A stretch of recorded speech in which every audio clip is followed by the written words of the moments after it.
Bonjour à tous et bienvenue pour ce nouvel épisode du Point Pratique. Aujourd'hui, je vous propose de travailler sur la deuxième division de Maître Michel Lepisseux, une division qui va traiter des coups de poing. Alors, ce que l'on peut remarquer, c'est que contrairement à ce que l'on peut lire dans le texte de Théophile Gautier qui nous parle des musettes, et ce qui est généralement admis au niveau de la légende, du mythe de la savate d'origine, qui transforme plutôt les frappes de la main avec une main ouverte plutôt qu'avec le poing, et bien on s'aperçoit que chez Michel Lepisseux, eh bien c'est tout à fait faux. Du moins dans son traité pour la division 2, la première frappe qu'il décrit avec les poings, eh bien, c'est les poings fermés et pas les mains ouvertes. Donc, dans quelle mesure les frappes mains ouvertes sont un mythe ou sont avérées, ou dans quelles circonstances elles sont employées, on ne le sait pas vraiment. En tout état de cause, le premier coup de poing que l'on voit, c'est le coup de poing direct, et je vais vous en faire la lecture dès à présent.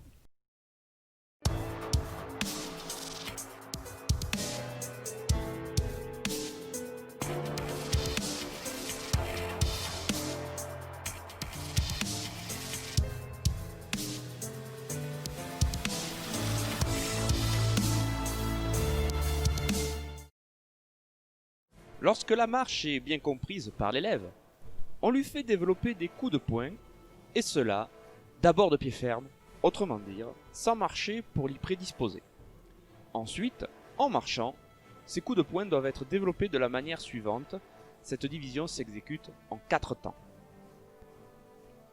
On doit d'abord, pour donner plus de force à son coup de poing, faire, sans bouger les jambes, une petite retraite de corps en arrière par le simple mouvement des hanches, puis lever le poing à la hauteur de l'oreille, et déployer la saignée avec force sans apporter de raideur dans le bras. Le mouvement des hanches, qui a été rétrograde, doit se faire à l'opposé. Autrement dire, il doit reporter tout le corps en avant et par là imprimer beaucoup plus de force au coup de poing.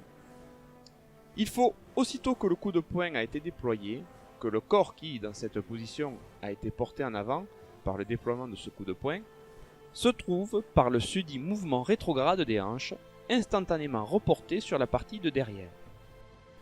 Pour les coups de poing tirés de pied ferme et pour les coups de poing développés en marchant, il faut que le coup de poing porté forme le premier temps et la marche qui succède en 3 temps, ce qui fait les 4 temps de la division.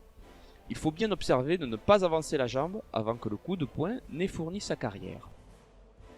Petite observation, on s'aperçoit que les principes sur le coup de poing avant d'avancer, ça rappelle un petit peu les principes de l'escrime. Je m'explique. Prenons l'exemple de la canne. Lorsque je veux avancer sur mon adversaire, si j'en avance simplement sans aucune menace, je pourrais me prendre un coup d'arrêt, un coup de temps de mon adversaire, et donc c'est lui qui me frappera le premier. Alors que si j'exécute en premier une attaque, soit pour détourner son arme, soit pour créer une véritable menace sur son intégrité, eh bien je vais pouvoir me rapprocher de lui plus facilement, tout simplement parce qu'il sera occupé à se défendre, à se protéger, voire même à reculer. Et là, on retrouve bien des principes fondamentaux qui se rejoignent entre le maniement des armes ou le combat à main nue. Continuons. Cette division s'exécute de même en rompant, toujours en 4 temps égaux. Puis on la fait exécuter en parant le coup de poing que le professeur tirera.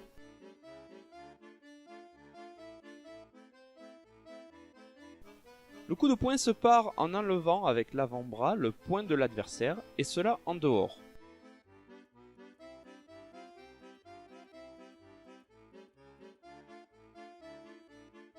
Si le coup de poing est porté dans la poitrine, il doit être paré tout contrairement, autrement dire de le croiser en dessus. De même par l'avant-bras, et cela toujours en dehors, pour pouvoir faciliter dans ces 2 cas la riposte. Petite observation. Là aussi, les principes sont toujours les mêmes que pour l'escrime. À partir du moment où l'on apparaît, on doit riposter dans la foulée, tout simplement pour empêcher l'adversaire de continuer son attaque. C'est ce qu'il y a de mieux dans tous les exercices de ce genre, et surtout dans les armes, car cela empêche d'abord l'adversaire de feinter ou d'apprêter le coup qu'il veut tirer, et si c'est vous qui devez porter la botte, cela empêche encore à l'adversaire de tirer dans ce même apprêt ou feinte, ce qui du reste est un coup volé en assaut, car on doit supporter l'attaque de l'adversaire. Donc voilà pour cette deuxième division que l'on trouve dans le traité, pas vraiment de Michel le Pisseux, ce n'est pas lui qui l'a écrit, mais un de ses élèves.